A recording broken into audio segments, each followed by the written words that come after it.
हाँ, अस्सलामु अलैकुम। आज हमने पढ़ना है कि क्या जो कम्प्लेक्स नंबर होते हैं जो आयोटा फॉर्म में होते हैं क्या वो ग्रुप फॉर्म करते हैं।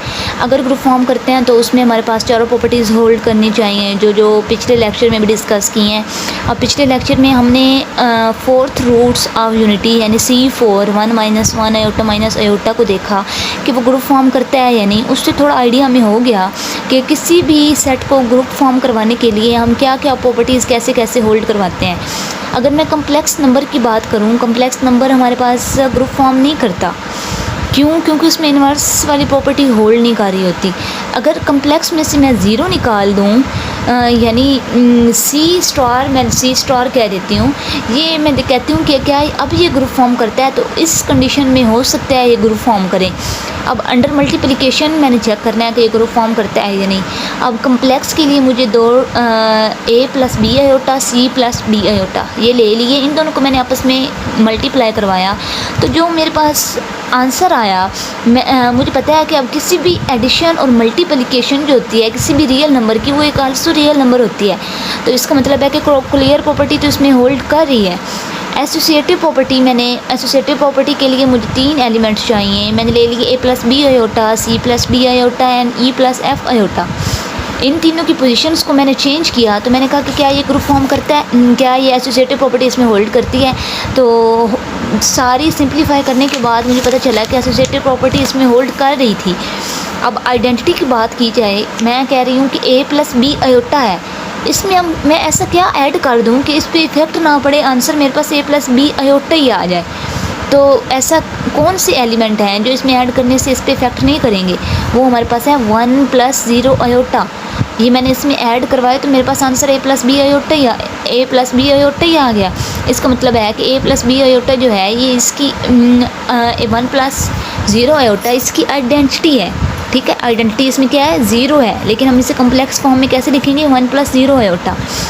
अब इन्वर्स में मैं किस नंबर से मल्टीप्लाई करवाऊँ कि मेरे पास आंसर जो है 1 आ जाए।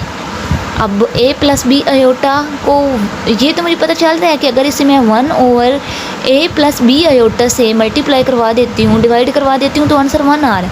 लेकिन मुझे ये कैसे पता है कि ये सही भी है या नहीं है, तो इसको हम वेरीफाई कर सकते हैं। 1/A + B आयोटा, इसको मैंने रैशनलाइज़ किया। रैशनलाइज़ करने के बाद मेरे पास ये आंसर बच गया A - B iota over A² + B iota.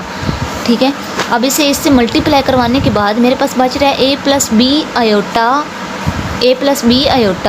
Into A² + B² minus B iota over A² + B²। यानी मैंने इसको दोबारा उसमें जब पुट किया शुरू वाली वैल्यू में तो मेरे पास आंसर क्या आ रहा है, 1। तो इसका मतलब हो गया कि हमारे पास जो 1/A + B आयोटा है ये हमारे पास इसका इन्वर्स है।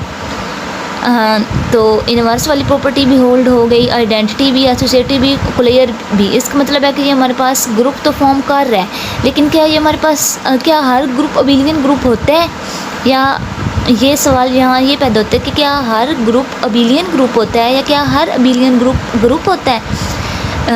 अबिलियन के लिए एक एक्स्ट्रा कंडीशन होती है कि हमारे पास AB = BA आना चाहिए। इसका मतलब ये हुआ कि हर अबिलियन ग्रुप तो ग्रुप होता है लेकिन हर ग्रुप अबिलियन ग्रुप नहीं होता।